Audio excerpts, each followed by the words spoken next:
Mr Acting Speaker, I move that a bill be introduced for an act to reconstitute the Returned and Services League of Australia New South Wales branch as a corporation with the alternate name of RSL New South Wales to repeal the Returned and Services League of Australia New South Wales Branch Incorporation Act 1935 and for other purposes.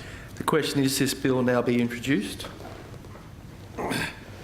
Mr Acting Speaker, I move that this bill now be read a second time.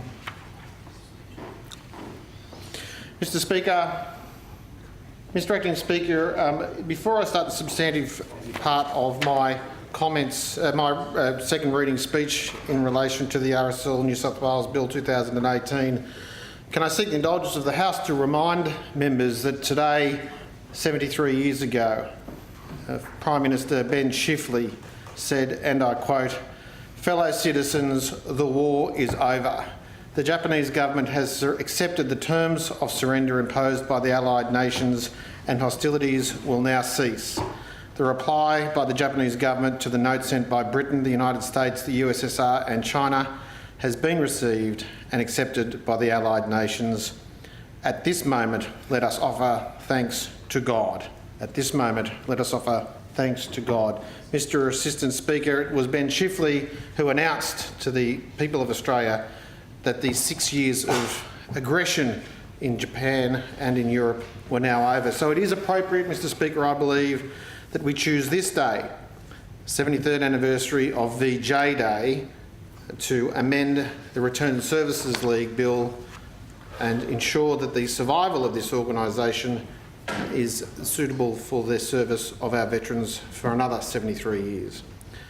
Mr Assistant Speaker, I'm pleased to introduce the RSL New South Wales Bill 2018, particularly since in this year, the final year of the centenary of Anzac, it is important that we reflect on the achievements that this government has made in the veterans' portfolio. We are redeveloping the Anzac Memorial in Hyde Park. We are investing in the preservation of war memorials in every corner of this state. We are providing school students with opportunities to travel to the overseas battlefields where the Anzacs fought. And most importantly, Mr Assistant Speaker, we are supporting our veterans as they transition back into civilian life through the highly successful Veterans Employment Program. We have also secured the Invictus Games, which I know all members will be excited to attend in Sydney later this year. In each of these areas, there have been achievements and successes that prove the New South Wales Government is serious about preserving the legacy and heritage of our Anzacs, as well as supporting our modern veterans who may struggle with issues of employment, stable home life following the discharge from the Australian Defence Forces. The RSL has been a much-loved institution to people across this state, and this bill is about helping the RSL get back to its core responsibility of supporting our veterans. The RSL New South Wales Bill 2018 proposes a number of amendments to strengthen the RSL New South Wales governance arrangements. The amendments facilitate accountability and transparency of the entity to its members. The changes do not increase government control in the entity.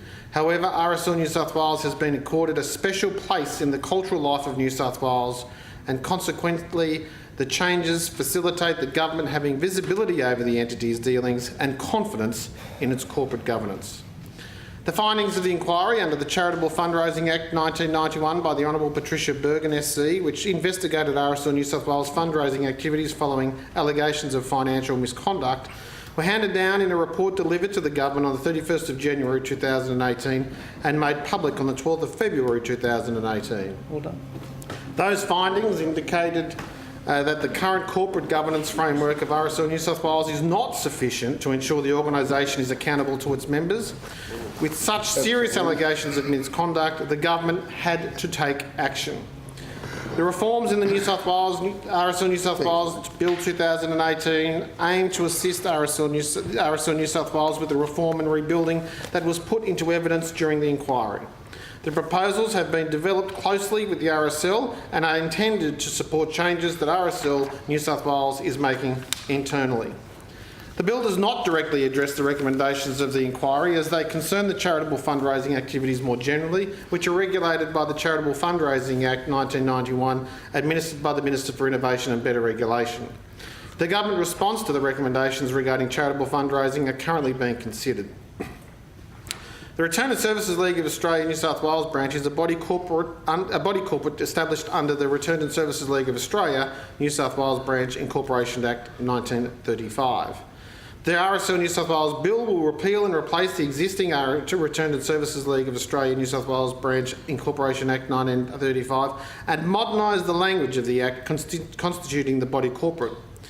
The bill will constitute a legal entity rather than incorporating the members of the League as a body corporate. The approach taken in the bill is the modern way in which statutory corporations are constituted. I will now outline the details of the bill. Part 1, Preliminary, provides definitions for terms used throughout the bill which reflect the modern language of the statutory corporation by using the term board and director. Part 2, Constitution and Management of RSL New South Wales, incorporates RSL New South Wales as a body corporate, being a continuation of and the same legal entity as the entity constituted by the former Act. It also clarifies that RSL New South Wales does not represent the Crown. Section 5 introduces new provisions establishing a framework for the Board of Directors, including prescribing the following features. The Board is to consist of at least 3, but not more than 10 directors. The directors, other than the independent directors, are to be elected in accordance with the Constitution by members of the RSL New South Wales. The Board must appoint at least 1, but not more than 2 persons who are independent of RSL New South Wales, that is, individuals who are not members of RSL New South Wales.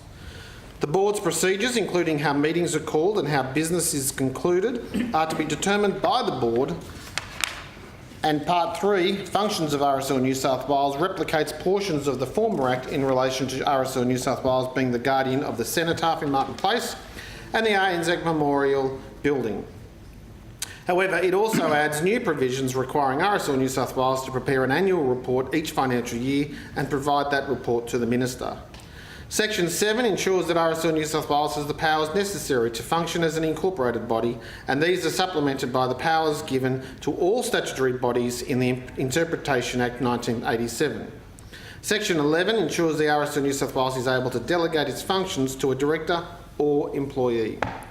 Part 4, Miscellaneous, provides key provisions relating to the reform of RSL New South Wales. Section 12 provides a codified regime for the disclosure of pecuniary interests of directors. Codifying this obligation will promote transparency and accountability, prevent conflicts of interest and give members of RSL New South Wales certainty in respect to the processes to be followed by directors.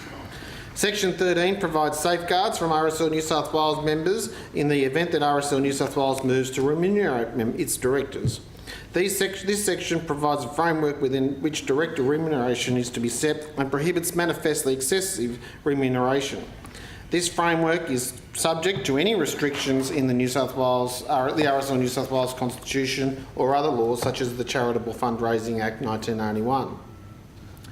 The section requires RSL New South Wales to have regard to how the remuneration of its directors compares the remuneration paid to the directors of comparable organisations. This reform provides RSL New South Wales with flexibility in setting remuneration while providing a safeguard to ensure it will not be unreasonable. This provision does not authorise the payment of remuneration. All necessary approvals under the entity's constitution and under any law must still be obtained. Section 14 establishes a mechanism for the entity to sign documents, and Section 15 provides a mechanism for documents to be served on the entity.